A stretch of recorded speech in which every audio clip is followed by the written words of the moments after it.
qu'on est la meilleure tribune du championnat? Mais oui, je veux dire qu'on est la meilleure tribune du championnat.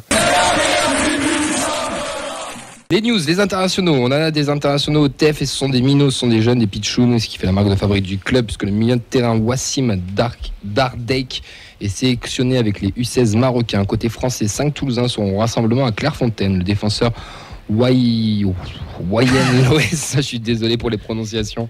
Le milieu Alexis Vossa et l'attaquant Ilyas Azizi sont sélectionnés en U16. Le défenseur Seni Kumbassa et l'attaquant Enzo Fati sont convoqués, eux, avec les U17. Si je dis pas de conneries, je crois qu'on est un des clubs les plus représentés de France avec le Paris Saint-Germain. Donc c'est toujours sympa d'avoir nos pitchons d'équipe de France. Au programme, une opposition face aux U17 et U19 de QRM le 23, puis une opposition entre les deux sélections le 24. Chez les jeunes, toujours, c'était la reprise et on a nos U14 qui sont allés battre Béziers 5-1. On remercie le compte Instagram La Fabrique Violette pour l'information. Ensuite, Birman Sevic, même si Fred il s'en tape, il était éliminé de la Ligue des Champions au 3e tour préliminaire. Et, au tir au but, ils ont fait le Sparta Prague a fait match nul 3-3. Il était titulaire et a marqué à la 80e avant d'être remplacé en fin de rencontre. La bonne nouvelle, elle est intervenue hier soir, messieurs, puisque notre cher ami Logan Costa a prolongé au TFC. Alors, d'après l'équipe et lesviolets.com, ce serait une prolongation de 1 an. Qu'est-ce que vous pensez de cette nouvelle? Déjà, c'est fou que dans le communiqué du TEF, on n'ait pas la durée en fait de prolongation, mais c'est. Ils le mettent jamais, même sur les contrats. Ah ouais, même sur les nouveaux joueurs, ils le mettent très rarement. C'est que je ne les lis pas beaucoup alors. Non, parce que je suis tombé sur cette info hier, mais forcément très content aussi, parce que ça s'appelle le futur du club. On a vu que dans la hiérarchie, il est passé devant Rouault. Il est rentré encore plus dans l'histoire avec le doublé qui met en finale de Coupe de France. Donc très content, ouais. Je trouve qu'il progresse aussi. Dans ce nouveau rôle qu'il a, un petit peu d'axial, un peu électron libre pour apporter le soutien militaire. Je trouve il est intéressant aussi dans ce rôle-là. Donc très content que l'aventure se prolonge avec lui. Ouais, pareil. Ok, super, merci Fred. Alors n'hésite pas à intervenir, t'es au top.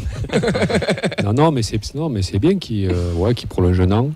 Donc ça fait quoi, 2026 Je crois que c'est 2025. Non, ce contrat s'arrête en 2024. Moi, je sais pas. Si c'est une prolongation sur le long terme, moi je suis pour. Si c'est une prolongation juste pour que dans 6 mois ou un an, on touche le pactole. Voilà. Bon, sinon, non, si c'est bien. J'ai envie de m'inspirer de Vincent. On va dire qu'il prend son rythme de croisière. Excellent. Copyright sur le bac de merde. Excellent. Alex, toi, Logan Costa qui prolonge? Tant mieux, il a l'air de faire son trou et de s'être installé en défense cette saison, donc tant mieux. Parce qu'il est titulaire quand même cette saison, il vient de passer devant Anthony Rouault, donc il est sûrement peut-être aussi en instance de départ. Mais bon, voilà, notre défenseur qui part potentiellement titulaire sur la saison prolonge. Écoutez, c'est une bonne chose. Et puis des prolongues, il n'y en a pas tant que ça au TEF. Non, c'est vrai. Donc autant en profiter.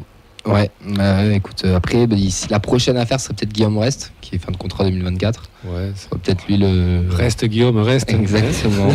Il faut le blender, je pense. Il y a moyen. Il y a moyen. Après, on verra. Les féminines, mon cher Vincent, avaient un match amical face à Rodez. C'était le premier match amical. Premier match amical des féminines contre Rodez, équipe de D2, donc une division au-dessus qui viennent de descendre. Donc il y a eu 2 compos différentes, comme c'est l'habitude sur ces matchs amicaux, dans 2 équipes différentes qui ont pu jouer. Beaucoup de recrues côté toulousain. On avait fait le point au fil de l'été. Sur la première mi-temps, on s'est retrouvé donc à 0-0. Sur la seconde mi-temps, les Toulousains se sont imposés avec un but de Sophie Cordier à la 57e et un doublé, 57e, 61e. Donc elle commence bien sa saison au TFC. Première victoire donc pour les Toulousains, c'est quand même une très bonne nouvelle. Le match il était sur l'annexe 1 du stadium. Et les autres matchs, on vous a donné les calendriers la semaine dernière, on essaie de repartager au fur et à mesure. Il y a d'autres matchs dans la région et d'autres on n'a pas encore l'information, mais un bon début de préparation. Ça montre peut-être que le groupe il prend, parce que quand même Rodez en face, c'était une équipe solide. Le groupe vit bien. Ça faut demander à Didier Deschamps, ça. Je pense que le groupe vit bien. Merci. L'essentiel, c'est les 3 points, exactement. Bien sûr. Interview d'Olivier Jobert sur Actu Toulouse, messieurs, où on a appris une information, c'est que le centre de performance espère être livré en 2025-2026. Donc un centre de performance, c'est là où il réunirait tout. La restauration, les physios, les kinés, les machins, enfin tout ça, ce qui ferait de nous encore un peu plus un club de Ligue 1, on va dire, important. Ils sont aussi en discussion avec la métropole par rapport à l'utilisation du stadium pour voir qu'est-ce qu'ils pourraient en faire. Bon, Voilà, ça veut tout dire et rien dire. Il n'y a pas de projet d'achat de stade pour le moment. Et il nous apprend aussi que la boutique a très bien marché, qu'on a vendu plein de maillots, que Big Flo Oli c'est génial. Et voilà.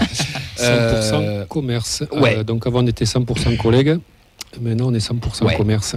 Moi, ce que je retiens de ça, c'est que c'est 100% market. Ouais. Ça, je suis totalement d'accord avec toi. Hormis pour le centre de performance aussi. Ou... Bon, ça, c'est plus logique, on va dire. Oui, non, mais voilà, parce qu'on a quand même les infrastructures, je pense, les plus dégueulasses d'un club de Ligue 1. Je sais pas qui c'est qui l'avait dit à l'époque. C'était un coach, je crois, dit Duprat ou qui avait dit. Par rapport au centre d'entraînement. Yves l'avait dit aussi dans cette émission. Il même à faire une enquête au stadium. Ouais, mais par rapport au centre d'entraînement, c'était pas digne d'un club de Ligue 1. Donc c'est bien que ça se professionnalise. Après, forcément, si on devient plus un grand club aussi, ça entraîne du marketing. Donc ça rentre dans le jeu, quoi, malheureusement. Après, pour défendre Jobert, c'est quand même aussi son rôle de mettre ça en avant. Lui, c'est clairement pas le sportif, c'est prérogatif. Donc faut qu'il mette en avant que l'entreprise TFC tourne bien. Il y a juste un truc qui m'a gêné, c'est qu'il a dit qu'il avait supprimé l'entrée ouest du stadium et que tout s'était très bien déroulé face à la Roma. Je pense qu'on n'a pas vécu la même expérience stadium. Je pense qu'il n'est pas rentré. Je l'invite à venir juste 1 heure avant le match et il verra que c'est pas si correct que ça. D'ailleurs, on en a parlé mardi, on a même demandé, ou mardi dernier, je sais plus, on a demandé même des groupes de travail, ce serait bien que ça s'installe. Supprimer cette entrée, c'est une chose, mais là, que ça se passe bien, ça en est vraiment une autre. Ouais, qui vienne avec son e-abonnement aussi. Il est vénère. Lui doit avoir la carte, hein, c'est sûr. Ouais. C'est le seul qui a la carte d'ailleurs. Mais monsieur Jobert, rendez-nous la carte, quoi. Allez.